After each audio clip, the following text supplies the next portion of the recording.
오늘의 말씀은 다니엘서 5장 24절에서 6장 2절까지입니다. 이러므로 그의 앞에서 이 손가락이 나와서 이 글을 기록하였나이다. 기록된 글자는 이것이니 곧 메네 데겔 우바르신이라. 그 글을 해석하건대 메네는 하나님이 이미 왕의 나라의 시대를 세워서 그것을 끝나게 하셨다 하며, 데겔은 왕을 저울에 달아보니 부족함이 보였다 하며, 베레스는 왕의 나라가 나뉘어서 메대와 바사 사람에게 준바되었다 함이니이다 하니, 이에 벨사살이 명하여 그들이 다니엘에게 자주색 옷을 입히게 하며 금사슬을 그의 목에 걸어주고 그를 위하여 조서를 내려 나라의 셋째 통치자로 삼으니라. 그날 밤에 갈대아 왕 벨사살이 죽임을 당하였고, 메대 사람 다리오가 나라를 얻었는데 그때의 다리오는 62세였더라. 다리오가 자기의 뜻대로 고관 120명을 세워 전국을 통치하게 하고 또 그들 위에 총리 셋을 두었으니 다니엘이 그 중에 하나이라. 이는 고관들로 총리에게 자기의 직무를 보고하게 하여 왕에게 손해가 없게 하려 함이었더라. 오늘의 말씀은 벨사살이 죽고 다리오가 등극하는 내용이 담겨 있습니다. 한 나라, 그것도 주변 나라를 점령하여 큰 소리를 치며 무섭게 통치를 하던 지도자가 어떻게 그의 삶을 마무리하는지를 보게 됩니다. 벨사살의 죽음은 어떻게 보면 너무도 어이없는 모습이라고 볼 수 있습니다. 전쟁터에서 싸우다가 명예롭게 죽은 것도 아니고, 그렇다고 오래 살다가 명이 다하여 자연적으로 세상을 떠난 것도 아닙니다. 한마디로 술을 마시다가 죽은 것입니다. 흥청망청 술을 마시면서 하나님을 모독하고 무시했기에 세상을 떠나게 된 것입니다. 엄청나게 크고 화려한 잔치를 벌이는 가운데 자신의 위대함을 자랑하기 위하여 유대 사람들이 믿는 여호와 하나님보다 자신이 더 뛰어난 존재임을 보여주기 위해서 예루살렘에서 가져온 성전 기구들, 하나님께 제사를 드리려고 준비한 금과 은으로 된 그릇들을 가져와서 보란듯이 아주 요란스럽게 떠들면서 그것으로 술을 마신 것입니다. 그런데 바로 그 순간에 소름이 끼치는 사건이 있었습니다. 갑자기 무서운 손가락이 나타나서 하얀 석회벽에 글씨를 쓰기 시작합니다. 사람들이 얼마나 놀랐겠습니까? 그야말로 충격이었을 겁니다. 다니엘서 5장 6절에 보면 왕의 얼굴빛이 변하고 넓적다리 마디가 녹는 듯 했다는 말이 나옵니다. 그리고 그의 무릎이 서로 부딪힐 정도라고 했으니까 마치 다리가 후들후들 떨렸던 것입니다. 공포에 쌓인 것입니다. 그 글씨의 내용이 오늘 본문에 나와 있습니다. 메네 데겔 우바르신. 이 말의 직역은 세어지고 달아보니 부족하여 나누어진다. 이것이 문자 그대로의 해석입니다. 하나님께서 벨사살의 죄악을 보시고 바벨론을 메대와 바사의 손에 넘기실 것이라는 말입니다. 메네라는 말은 하나님께서 왕의 나라의 끝날을 정하셨다는 뜻입니다. 당신은 끝이다, 이 말입니다. 데겔은 왕이 저울 위에 달리셨는데 무게가 모자랍니다, 이런 뜻입니다. 이건 자격 미달이라는 것입니다. 한 가지 궁금해하실 텐데 25절에는 우바르신으로 되어 있는데 여기서는 베레스라고 한 것은, 이 베레스라는 말이 우바르신의 단수 수동태입니다. 그래서 나누어진다는 그 본래 원형의 뜻을 강조하기 위해 그렇게 사용한 것입니다. 우바르신은 왕의 나라가 바뀌어서 나누었다는 뜻을 말하고 메대와 페르시아 사람들에게 넘어갈 것이라는 그런 말입니다. 그런데 놀라운 것은 29절에 자신이 죽을 것이라는 그 글씨의 뜻을 풀어준 다니엘을 높이 세우는 장면이 나옵니다. 그 나라의 셋째 통치자로 높였다. 이렇게 되어 있죠. 벨사살의 그 선왕, 아버지 왕이 살아있기 때문에 그 아버지와 벨사살의 통치가 겹치기 때문에 이제 세 번째 통치자라는 의미이고, 자신이 죽을 것이라는 안 좋은 소식을 전한 다니엘인데 그래도 그를 셋째 통치자로 높여준 것입니다. 무슨 의미가 있나? 이것은 아마도 다니엘의 그 신적인 권위라고 할까? 꿈과 글씨 등을 해석하는 다니엘을 볼 때 마치 하나님의 대언자와도 같은 그 다니엘을 해칠 경우 자기에게 돌아오게 될 불이익을 생각해서 그렇게 한 것이 아닌가 하는 생각이 듭니다. 이것은 통치자들에게서 찾아볼 수 있는 아주 예민한 모습입니다. 자기보다 힘이 센 사람들에게는 꼼짝 못하는 것이 이런 통치자들의 모습입니다. 어쩌면 다니엘에게 잘 해주면 혹시 하나님께서 자신에게도 좋은 일을 허락하지 않으실까? 이런 생각을 했는지도 모릅니다. 다니엘에 대한 보상이 자신에게도 오지 않을까? 이런 생각을 했던 것입니다. 어쨌든 그날 밤에 벨사살이 죽음을 당했다고 30절에 나옵니다. 이것은 하나님의 심판이 확실하고 긴박한 것이라는 사실을 우리에게 보여줍니다. 그렇게 하나님의 영광을 가리는 일을 하나님은 더 이상 지체하시지 않는다는 것입니다. 이것은 죄를 짓기에 대범한 사람들에게 주는 무서운 경고이기도 합니다. 지금도 잘못된 일을 거듭 행하는 자들이 있습니다. 그들은 분명히 기억해야 됩니다. 하나님의 경고를 무시하면 안 됩니다. 하루속히 하던 일을 멈추고 하나님께 나와 죄를 고백하는 겸손함이 있어야 합니다.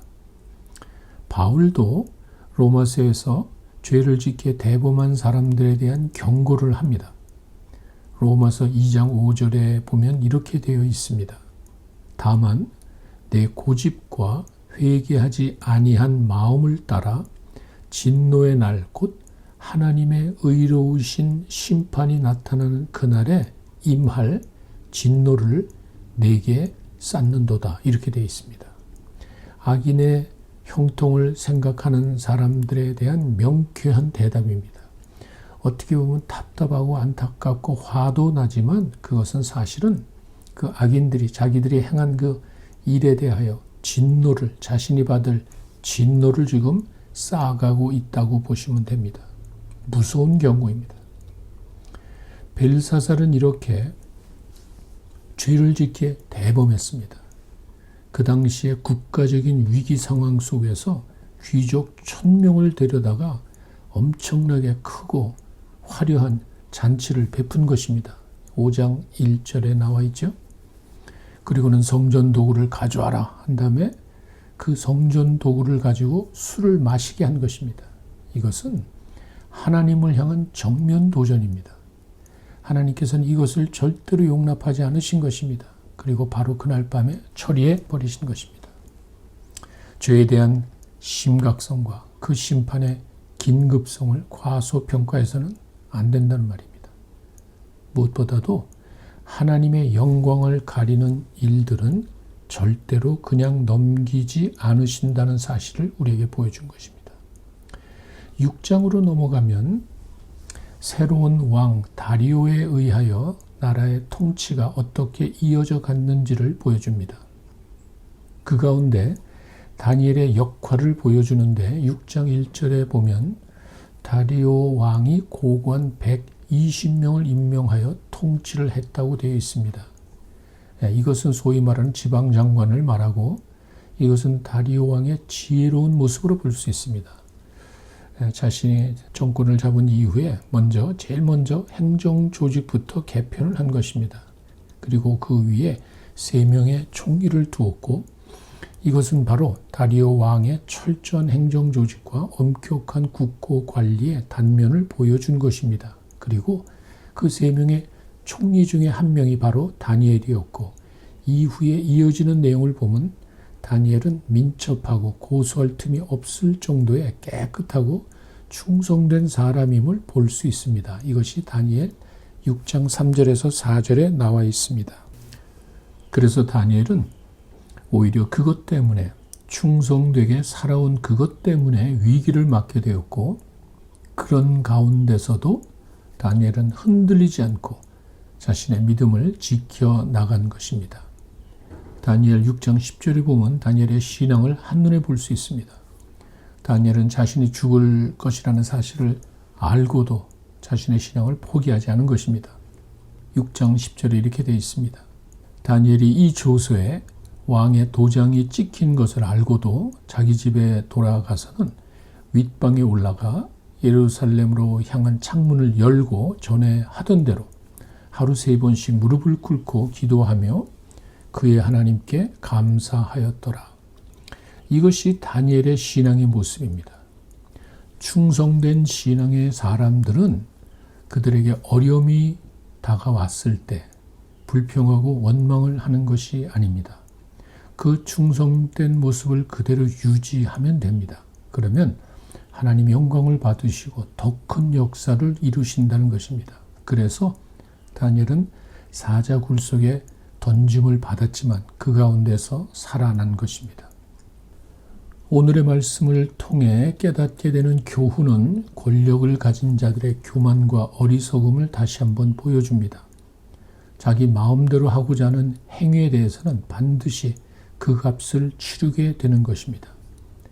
성전기구를 가져다가 술을 마시는 벨사살 왕의 모습을 보고 사람들은 감탄을 하면서 높이 평가할지 모르지만 그런 것으로 만족하며 살아가면 안 됩니다. 그것은 어리석은 모습입니다.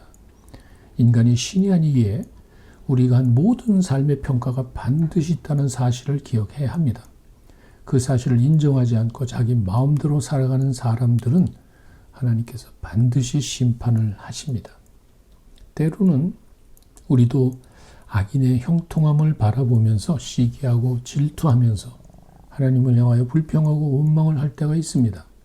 그런데 분명한 것은 하나님께서 악을 눈감아 주시거나 악을 심판하실 의지나 능력이 없다는 것이 아님을 알아야 합니다. 한 사람이라도 더 회개하고 구원받기를 원하시는 하나님의 마음을 우리는 잘 알고 있습니다. 그렇기 때문에 우리는 하나님의 은혜와 사랑에 맡기며 살아가야 하는 것입니다. 그러나 모든 것이 다 그렇지 않습니다. 구체적으로, 직접적으로 하나님을 무시하거나 하나님을 모독하는 행위는, 특별히 하나님의 영광을 가리는 행위에 대해서는 하나님의 심판이 분명히, 그것도 긴박하게 임할 수 있다는 사실을 알아야 합니다. 무서운 경고입니다. 죄를 짓기에 대범한 어리석은 모습을 버리고 날마다 자신을 살피며 살아가는 여러분 되시기를 바랍니다. 오늘 하루도 어려움이 있다 할지라도 다니엘과 같은 믿음으로 살아가게 해달라고 기도하는 여러분 되시기를 바랍니다. 이제 우리 함께 기도하는 시간을 갖겠습니다. 먼저는 주신 말씀을 기억하면서 기도하시기 바랍니다. 내 삶 속에 교만과 어리석음은 없는지 살펴보시고 항상 하나님을 경외하며 살아가게 해달라고 기도하시기 바랍니다. 다니엘과 같이 흔들리지 않는 믿음을 가지고 살아가게 해달라고 기도하시기 바랍니다.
두 번째, 코로나 사태를 놓고 기도하시기 바랍니다.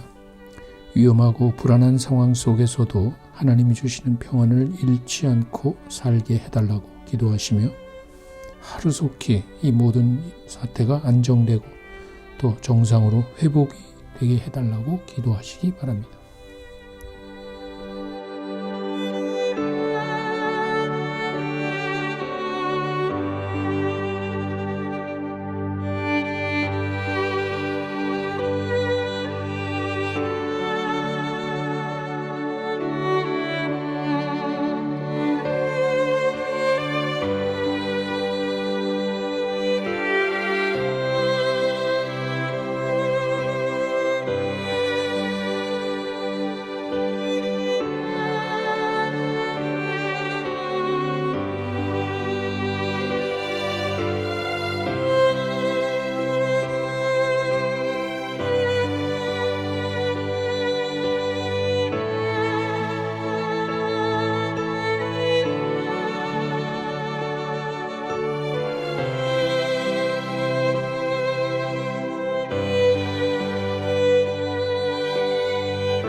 마지막 세 번째, 우리 교회 공동체를 위해 기도하시기 바랍니다.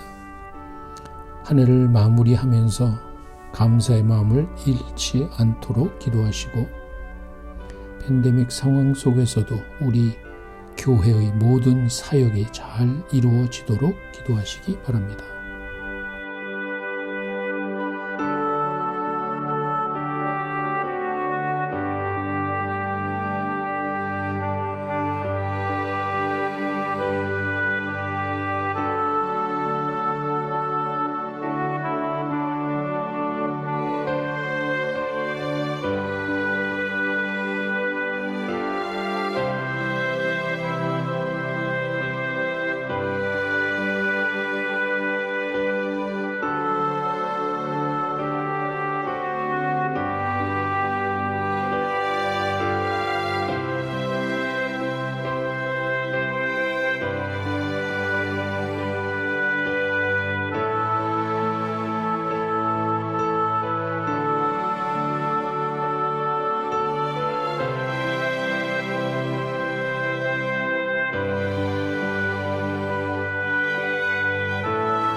이제 주님 가르쳐 주신 기도로 마치겠습니다. 하늘에 계신 우리 아버지, 이름이 거룩히 여김을 받으시오며 나라의 마옵시며 뜻이 하늘에서 이루어진 것 같이 땅에서도 이루어지이다. 오늘날 우리에게 일용할 양식을 주옵시고 우리가 우리에게 죄 지은 자를 사하여 준 것 같이 우리 죄를 사하여 주옵시며 우리를 시험에 들게 하지 마옵시고 다만 악에서 구하옵소서. 나라와 권세와 영광이 아버지께 영원히 있사옵나이다.